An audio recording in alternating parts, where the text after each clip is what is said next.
Hello everyone and welcome back to the channel.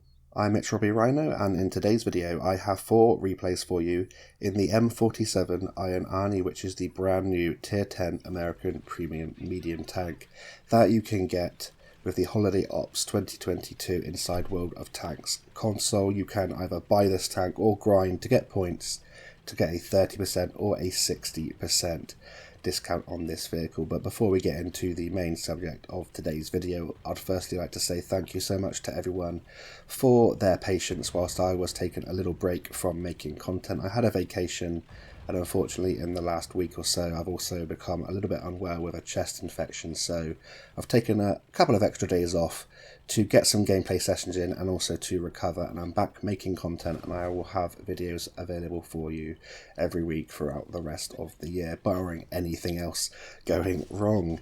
But in today's video I have these 4 gameplays for you, and I'm not going to do a full review of the M47 Iron Arnie in terms of having the garage up and the Excel spreadsheet and the Armour Profile. We'll talk about the tank, my command and equipment setup, how you actually get this tank, and also how I like to play it over the different gameplays in the background. First up, you're watching the M47 Iron Arnie on Lakeville. This is one of the first games I believe I had in this tank. We're going to push through the valley using the fantastic armour capabilities of this tank to go hold down, bounce shots and push forward with our medium and heavy tanks. So the Iron Arnie, how do you get this tank? Well, as with any premium tank, you can usually just buy them outright, and it's no exception with this tank. You can buy it outright, but it's a lot of gold indeed. 22,930 gold. That's like 80 pounds sterling or 100 US dollars, something like that. A crazy amount of money. If you wanted to buy it for that much, of course that's your decision, but I highly recommend you grind to get the discounts to make it a little bit cheaper, because although this is a fantastic tank, very, very powerful indeed, that's a crazy amount of money to spend on a tank, but probably not the worst kind of thing you can spend inside WoT Tanks console and waste your money on. But yeah, the discounts definitely make it a more appealing prospect for any player out there. It's very forgiving with its armour, and it's got a fantastic 105mm gun. If you don't want to spend that much money, you can grind to get points. Like I said, you can get 20 points, which will give you a 30% discount, meaning that this tank will now be 16,050 gold, or you can grind to get 30 extra points, so that's 50 points for a 60% discount, 9,170 gold, which is the equivalent price of a tier 8 medium inside the World War II game mode, or a sort of Era 1 or Era 2 premium tank inside the Cold War game mode. So it's a pretty good price for this tank, and at that price I'd say it's definitely worth it. I'll come out with my conclusion straight away before you watch the gameplays in the background, and you can get this tank up until I believe January the 9th, so definitely make up your mind what you want to do early on, and then get it before that date, because you might not see it for a while after that.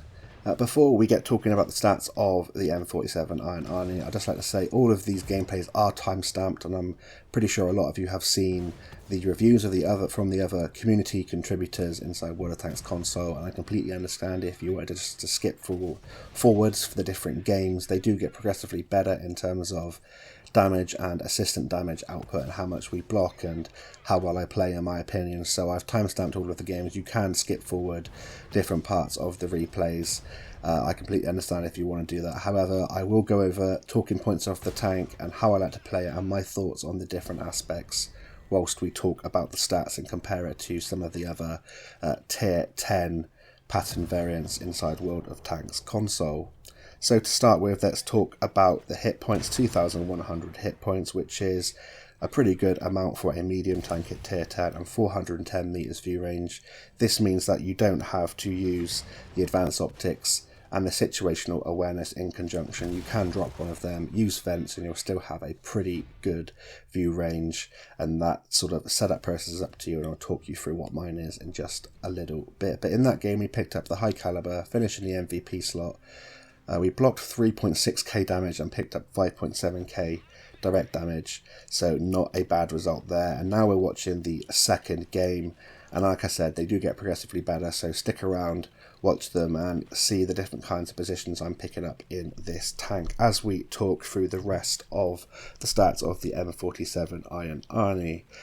We're going to start with one of the most important aspects of every tank in the game, the gun. This has a 105mm gun, and it's the same 105mm gun you'll get on the M60 and the M48A5 pattern. It's a 105mm gun with 390 alpha damage on your standard AP rounds and your premium heat rounds, and 480 alpha damage on your HE rounds. The penetration is pretty damn good at 268mm on your standard AP rounds, more than enough to go through pretty much most things you're going to come across. And if you come up against those super heavies, you can switch to 330mm of heat penetration to butter through the Mouse and the E100 and the Type 5 heavy and things like that. And if you come up against lightly armoured tanks, you do have 53mm of penetration of the HE rounds, and it jumps your alpha damage to that 480 alpha damage, and it can become quite useful. However, you don't have too many rounds at 54 rounds of ammunition, so you do want to be careful not to run out during the battle, because the DPM and the rate of fire of this thing is very high indeed for a tier 10 medium tank. In terms of the shell velocities on these different rounds, they are all fantastic. On your AP rounds, it's 1478 meters a second, great for sniping at mid to long ranges, and with your heat and HE, it's 1173 meters a second, meaning that if you don't want to lose that penetration over distance like you will lose some with the AP, you fire your heat rounds, you'll have full penetration on impact, and it's not too hard to lead your targets at mid to long ranges with that 1173 meters a second shell velocity. So very good aspects of this gun indeed. You also have 10 degrees of gun depression, meaning it's very flexible on a ridgeline, and 20 degrees of gun elevation. In terms of your aim time, 1.9 seconds base, which is absolutely fantastic, and 0.36 accuracy, whilst not the best in comparison to some of the other tier 10 medium tanks and tier 10 pattern variants. It's by no means bad, and you can get that down to a very reasonable level indeed, as you'll see with my command and equipment setup just a little later on. In terms of the reload, it's 8.6 seconds, meaning that your DPM is 2722 base.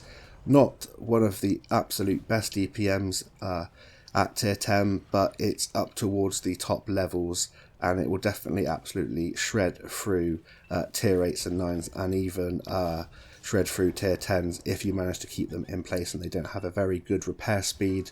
I've got my reload down to around 6 seconds, meaning that if they don't repair their tracks quickly, you can keep them in place, and you do pump out the damage very quickly indeed, as I'm hoping you're seeing throughout this gameplay.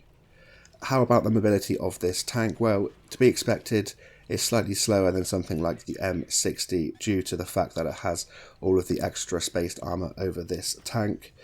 You have a 800 horsepower engine with a 16.95 power to weight ratio, which is actually quite good power to weight. It means you get up to your top speed of 45 kilometers an hour, but you are limited to that.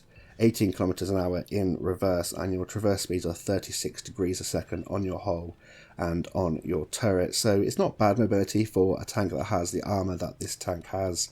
You can improve it with the mobility equipment, but I highly recommend you invest all of your sort of equipment and commander setup into gun handling and DPM to make that as powerful as it can be, because I feel like the mobility is kind of good enough already, and it's a little bit like a faster Super Pershing at tier 10, if that makes any sense to all of you that have played the Super Pershing, the tier 8 premium American medium tank with spaced armour over the front of the turret as well.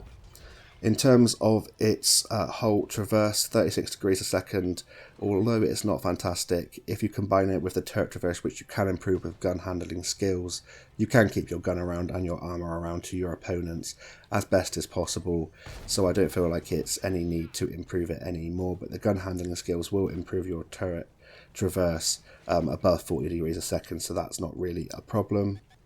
And lastly, we are going to speak a little bit about the armour and the weak spots, as a lot of people are going to be struggling to penetrate this thing as they slowly learn to find out about all of the different stats of this tank. We're going to save that for the next replay. As we watch the ending here, we have managed to pick up 4.1k direct damage, block 1000 damage, and picked up 2.1k assistance of our own. It's just this last remaining tank.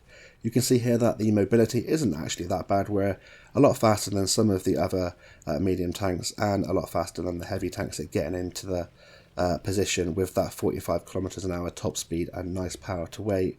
And we're just going to try and find the last shell on this Object 140, who is evading capture, but we managed to auto-lock and snap a shell in to take him out, picking up another kill. That's our 4th of the game.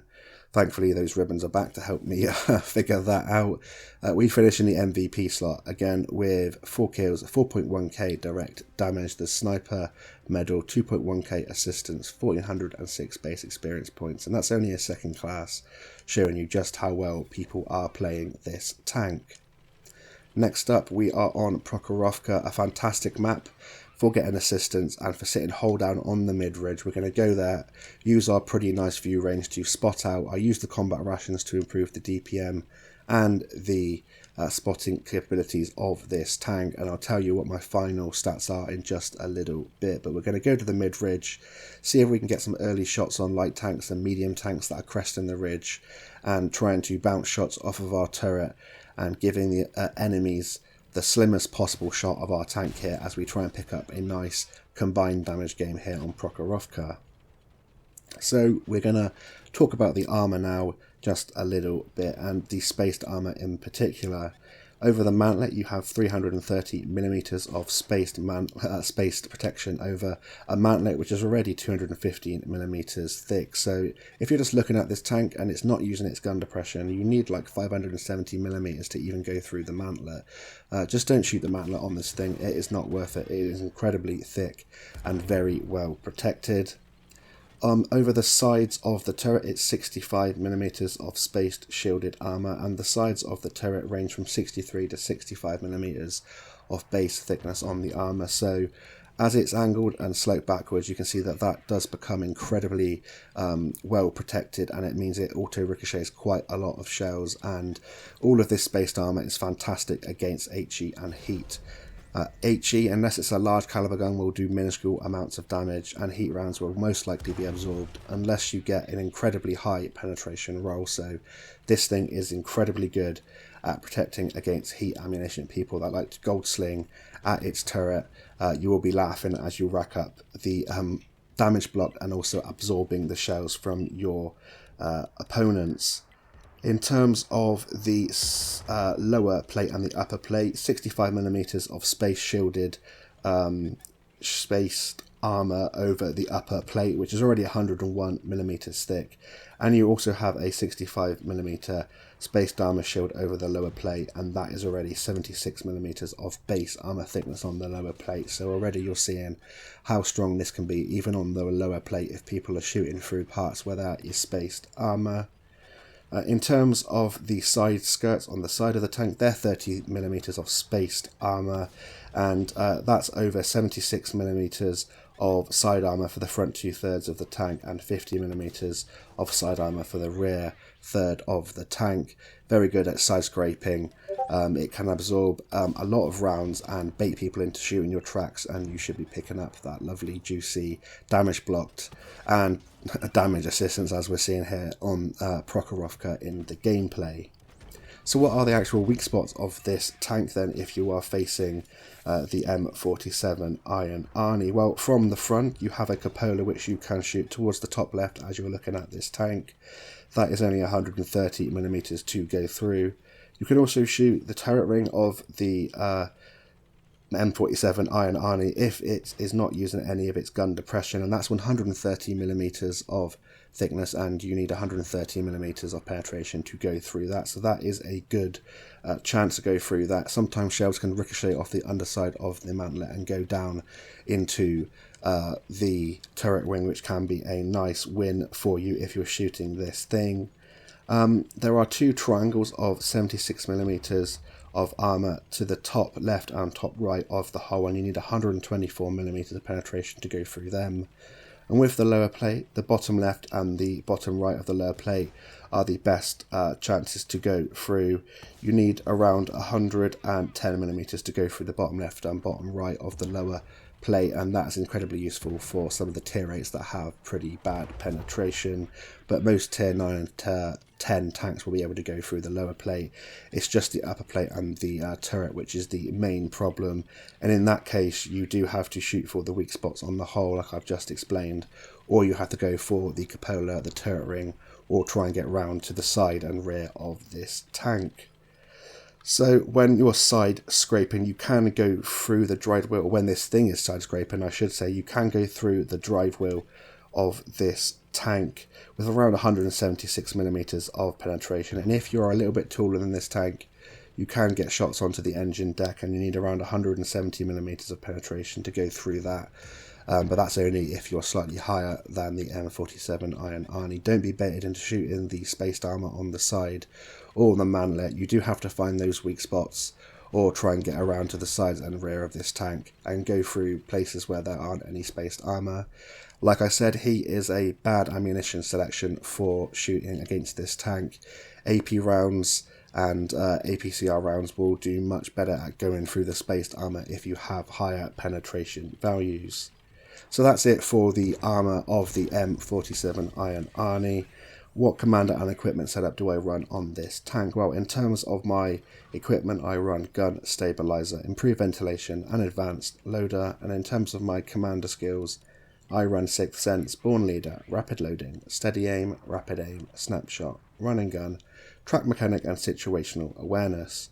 In terms of my equipment, gun stabilizer to help that accuracy out, improved ventilation to help everything about the tank out, from the view range down to the gun handling and the DPM, and advanced loader to help the DPM. And in terms of my commander skills, lots of gun handling skills to improve the gun handling of this tank. Situational awareness to use in combination with the ventilation and the combat rations that I use as a consumable to help out the view range, but also to help out the DPM. And in terms of the track mechanic, that's a skill that's just on my commander and that I use in a variety of medium and heavy tanks, so I keep it there. It can come in useful, however you might want to invest it in a mobility piece of commander skills, something like off-road driving or clutch braking to help out your mobility and get your arm around to the biggest threat that you are facing. In terms of my commander and equipment setup, if you have the exact same as me, you will now have a view range of 488 meters. Your turret traverse will have gone up to 44.85 degrees a second, and on your 105mm gun, you will now have an aim time of 1.73 seconds, a 0.28 accuracy, and now the reload will be 6.12 seconds with a DPM of 3,826. You can absolutely shred with this DPM, and with that 6-second reload you can keep people permatracked if they haven't got the best commander and equipment set up, and you do find yourself able to fire and fight back at enemies that come at you quickly. You are able to do a lot of damage in a short space of time. It's a very nice DPM, a fantastic 105mm gun, and when you combine it with the armor that this tank has, it's incredibly powerful. And it's very user friendly with all of the armor, and I can highly recommend this tank. So that's it for all of the stats of the M47 Iron Arnie. We are now sort of midway through this game here on Prokhorovka. We've already picked up 3.1k assistance from spotting on this ridgeline and 1500 of our own damage. We've blocked 390, but I believe we've absorbed a couple of shells that don't show up as blocked damage. We have lost quite a big chunk of our health already, and this is where that 2,100 hit points comes in handy. We took a big slap from a tank destroyer at the back, which are your biggest sort of worries in a tank like this. If you turn your turret to the sides, they do have shots to the side of the turret, and then it does become weaker, especially for tank destroyers at tier 10 and 9 that have those high penetration and high caliber guns. However, I feel pretty confident sitting in front of most tanks when I am directly in front of them, especially when I'm using my gun depression. If all they've got to shoot at is my manlet and the top of my upper plate, I'm pretty comfortable sitting on a ridgeline. It's just on an open map like this, when there are multiple threats to the side, you have to move your armor to where the biggest threat is. So I'm always trying to aim my gun and turn my tank towards where I believe the next shell is going to be coming from and where the direct threat is going to be coming from. And it's all about trying to just manage your armor in combination with who you're trying to shoot. And you'll see me here rush over here to try and get some shots into this Conqueror. I was hoping to get a couple in, but it looks like he's full sending the tanks that are sat down there in sort of E8, E9 area. We get the second shell in and manage to kill him before he gets down to our T95 E6, I believe, is at the bottom of that hill. We take him out of the game and we are now 1 tank up. It's 8 versus 7. We've now got 2.6k direct damage, so we've picked up quite a bit of damage since I started talking about the gameplay here on Prokhorovka, showing you how good the DPM is. Unfortunately, we do lose our T10 to the Object 277, and I'm just trying to get the tanks that are sitting over there towards the 90 line to push up on the hill and hopefully spot what is situated there at the crest of the ridge there. There's a tank destroyer, I believe it's the Waffenträger Auf Panzer IV, and I'm going to hopefully get some shots into him. He's out of my range, so I'm just going to switch over here to this part of the map. I'm well aware on this ridgeline that if I get lit up, I am exposed from multiple angles, and that's when this thing is weak. But I am angling towards the tank destroyer that is situated in sort of H9H0 on that hill, just in case I get lit up, because that's going to be the likeliest shot to come in and penetrate me. I do have some hard cover to my right, which I'm trying to use to block any incoming rounds. We managed to get a nice snapshot there into that Waffenträger. He goes down the hill in retreat. That shows you how good the gun handling is on the M47 Iron Arnie, and just how much damage you can pick up with this gun and be very accurate indeed, especially if you go for a DPM sort of gun handling build with your commander and equipment set up. It's very dangerous indeed. So we're now 1 tank up again as the Panzerkampfwagen 7 takes out the enemy Object 277, and I'm very hesitant on this ridgeline at the moment. I know there's tanks towards the south of the map, but also on the train tracks that I don't want to get lit up and shot at, but I've got to take my chances here to take out this T110E4 whilst he is giving me his side. We're going to go for the tracks, try and keep him in place, and hopefully our reload will be able to keep him in place and he's not able to repair his tracks, I should say. He does repair, but he just sits there and takes it, and very quickly indeed we take out the T110E4. We try and snap a shot into that Death Star as he moves beneath the train tracks, but we're going to stay in this position as it looks like our team are closing in from both sides, and hopefully we'll get some nice shots in at the end of this game to boost up our damage total. We are now 3 tanks up, so I'm feeling a little bit more confident, and as soon as the medium tank to my right has taken out this M48A5, I feel confident pushing over. I don't know where that enemy Death Star is. If he's to the right side of the train tracks, I could be in trouble, but to the left I will be protected by the tracks themselves. I'm a bit hesitant here as I know this is a good game at the moment, and I'm just trying to get out of harm's way as I know I'm being targeted by an enemy tank, and it's most likely that Death Star in the bottom corner. That's why I'm pointing my turret and my hull towards the south of this map. I noticed that that M48 to my right does take a shot there, meaning he's now a one shot. We're going to snap a shot in there. Auto aim's a little bit lazy, but from that distance with this gun, it's not usually a problem unless you're shooting at something with good armour. And now I'm going to wait for the Death Star to get spotted and pop over and try and get as many shots in with this great DPM as possible and cap off a pretty damn good game. The enemy artillery gets taken out, and I'm kind of caught between going for the drive wall here and getting the assistance or just getting the damage. I opt for the damage as I've already got quite a lot of assistance, and we're just going to see how many shells we can get in whilst he gets spotted, and we manage to take the kill there, going through his drive wheel and damaging him, ironically. But we pick up another kill, and we manage to take our damage total to a very respectable 5.5k direct damage with 3.1k assistance. We block that 390 damage. That's only a first class, showing you just how well people are playing this tank. 5 kills and the MVP slot in that game in the M47 Iron Arnie. So now we're here on Arctic region, and this is the 4th and final gameplay of today's video. This is the highest amount of damage that I've managed to pick up in the M47 Iron Arnie, and spoiler alert, it might be a little bit of a heartbreaking end to this replay. It could have gone on to be one of my probably best ever games in War of Tanks console if I managed to take this one down for our team. but it probably just wasn't to be. We still finished with a very respectable total, and I'm hoping you're going to enjoy the gameplay as I talk you through it. So how do I like to play the M47 Iron Arnie? Well, with the limited top speed, it can be a little bit tricky to get into position, but you want to make the most out of the power to weight ratio of the M47 Iron Arnie. You can see there that we did go over the open ground relatively quickly there and got into this lovely position in E5, where I can spot out towards the south. Early on in this tank, I'm going to sort of play that kind of supporting role, supporting the light tanks and whoever is trying to spot early doors, using the fantastic gun handling of this tank. It can play as a sniper when needed, but you do want to make the most of your armour and make the most of your vision, get forwards and try and get the assistance for yourself. Pick a nice hold down location like we are here, where we're protected by allies behind us. This T-77, no real threat to our armour. He comes straight over towards us and we manage to get the kill on him, and it's 1 kill per side at the moment. I notice there is a machine behind me. He's looking at me. I turn my turret to face him in case he tries to get a shot into my turret.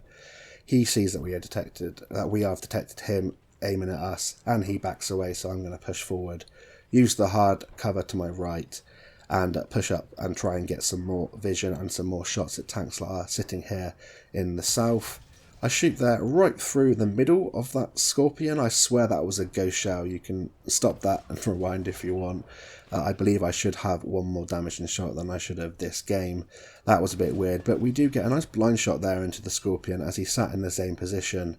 And with this rate of fire, you can kind of afford to do that without getting caught out by your shell tracer. However, the problem lies in your ammunition count. If I keep doing blind shots here towards the south, I will run out eventually, especially if it's a more drawn out game, and that's something you do have to keep an eye on in this tank. But more about how I like to play the M47 Iron Arnie. So apart from trying to get some early assistance and sniping from your light tanks that are trying to go forward, I'm going to be going to brawling locations with my heavy tanks and supporting them. I have heavy tank like armour. You have the DPM to be a nuisance to your enemies, and you want to try and trade with this gun effectively. If you are going to take a damaging shell, because you have such good DPM, you want to get at least 2 damaging shells into the enemy before they manage to get another one into you, and you want to trade with your hit points and get out more than what you are taking, if that makes sense.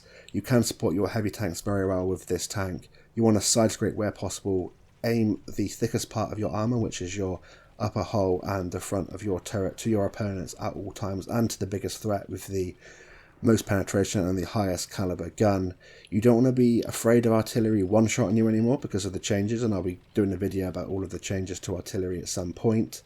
However, you do just want to go forward. You do want to use your armour. You don't want to be scared and sit back, because this tank has great potential, and although it can do sniping well, it's a medium tank with armour, and basically you are capable of being that heavy tank / medium tank brawler that does have to have a little bit of support to stop tanks from getting your side. But as long as you keep tanks frontally, you should be golden in this tank, and that's the objective. You keep them to your front, you use this fantastic gun to rip shreds out of the enemy, and you sit there and block damage on ridge lines. Try and expose only your manlet and your upper plate, and that's all I can say about this tank really. It is very, very good. The gun handling is fantastic. You've got a great selection of ammunition with great shell velocity, good penetration. The mobility is enough to get you where you need to be. I think it looks pretty good as well. The discount, if you get the 60% discount, is definitely going to make this tank worth it. And it's going to be a very competitive tank in the game indeed. And I've seen some crazy 10k damage games already of people in this tank in the first week of it being, or not even a week of it being in the game, which just shows how damn good this tank is. You can see here that I know that there was tanks coming this way to my location, so I'm going to go no further than this ridgeline, because I don't want to expose my lower plate to a T-30, because that tank will be able to go through this no problem. But I just exposed my turret, and yeah, he just bounces off of it. I don't really have to move too much, although it is always advisable to move as much as possible when you're on a ridgeline to give your cupola less chance of being penetrated by the enemy team. Wiggle backwards and forwards, go side to side, and you should be golden. We can snap in shells here on this ridgeline as that 268 version 5 comes around the corner. We get a shell into his track, so I tried to keep him in place there, but we did damage his ammo rack, so he's repaired that. He's out of a repair kit for the moment, and we're just going to sit here, use this hold down location, which is almost perfect for the M47 Iron Arnie, and this is where you want to be. I've gone for a shot there. I knew I couldn't damage the Conqueror. I tracked him in place, keeping these tanks here out in the open for me and my friendly T28 prototype here to absolutely wreck these two tanks. Unfortunately for that 268 version 5, he's being pushed around the corner by a very unfriendly T30, and we're just going to have to take the opportunity to take that gun out of the game because it's a very dangerous gun indeed.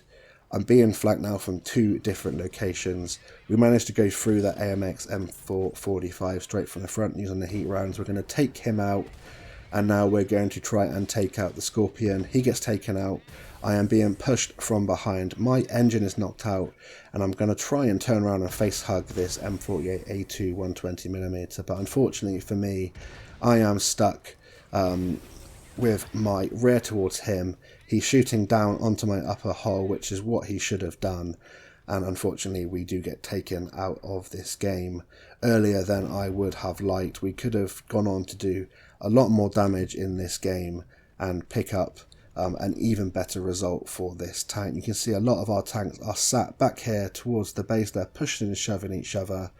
It left me feeling very, very frustrated indeed with this game, but I'm going to skip forward in a minute to the end. We still have a very good damage game in the end, and I'm still kind of proud of this result. I could have done a little bit more in that little bit there at the end where I chose probably the wrong option. I could have swiveled round and chosen to shoot at the M48 120mm that was coming up behind me, but you know, in those situations sometimes there's not much you can do as you are being flanked from both sides, and that's the downfall of this tank. When you can't face your armour around to the threat or to multiple threats at once, that's when it becomes a problem. But when you are fighting one-on-one battles or you're fighting frontal battles, this tank is an absolute god. So I highly recommend this tank. It's definitely worth the gold if you get it with a discount, and even without it probably is worth it if you can afford to spend that much on this game. But that's it for this game. We're going to skip ahead towards the end and see how we did. Unfortunately, we don't win. Our team don't manage to carry me to victory in that one, but we still have a very respectable game with a high caliber badge, first class, sniper medal, 7.5k direct damage, 2.3k assistance, 4 kills. We finished top of our team, and we also blocked 1620 damage, making a profit with or without a premium account. So yeah, this tank's very, very good. I highly recommend it. It's going to be very competitive indeed. You're going to see some very good players have some epic games in this tank. It's very user friendly, and I think it's one of the coolest looking tanks they've had in the game for a while. But thanks once again to everyone for waiting whilst I was on a break from content. I'm back now, and I can't wait to put out more videos for you from now on. So thank you very much for watching, and until next time, I'll see you on the battlefield, and bye for now.